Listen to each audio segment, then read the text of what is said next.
Hi friends, తిరుమలలో గ్రామదేవతగా పిలువబడుతున్న బాటగంగమ్మ దేవాలయానికి ఎలా వెళ్ళాలో ఇప్పుడు చూద్దాము. వరాహస్వామి కాంప్లెక్స్ నుంచి స్ట్రైట్గా వస్తే సేవా సదనం ఉంటుంది.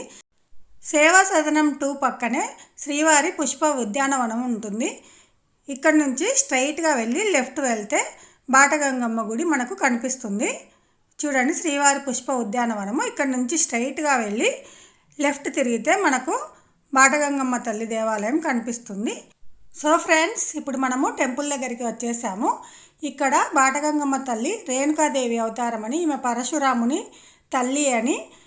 పూర్వము అర్చకులు వెంకటేశ్వర స్వామికి శుక్రవారం అభిషేకం కోసము పాప వినాశనం నుండి తెల్లవారుజామున 3-4 గంటల సమయంలో జలాన్ని తెచ్చేవారని, ఆ సమయంలో క్రూరముగాల నుంచి రక్షించడానికై ఆ బాట గుండా వెళ్ళే అర్చకులకు కాపలాగా ఉండేదని, అందుకే ఆ అమ్మవారిని బాటగంగమ్మ తల్లి అని అంటారని ఇక్కడి అర్చకులు తెలిపారు.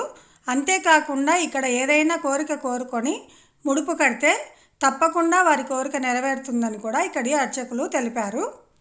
ఇక్కడ అమ్మవారు చూడచక్కని తల్లి, చూడటానికి 2 కళ్ళు చాలవు, అంత అందంగా ఉంది.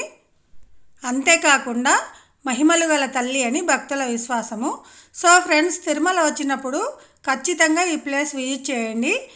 తిరుమలలో వాసవి సత్రం లెఫ్ట్ సైడు గోశాల మీదుగా కిందికి వస్తే వెహికల్స్ పార్కింగ్ ఉంటుంది. ఆ పార్కింగ్ నుంచి స్ట్రైట్గా వస్తే కూడా మనము ఈ బాటగంగమ్మ దేవాలయానికి వెళ్ళవచ్చు. సో ఫ్రెండ్స్, తప్పకుండా విజిట్ చేయండి. ఈ వీడియో మీకు నచ్చితే లైక్ చేయండి, షేర్ చేయండి, సబ్స్క్రైబ్ చేయండి. Thank you for watching this video friends.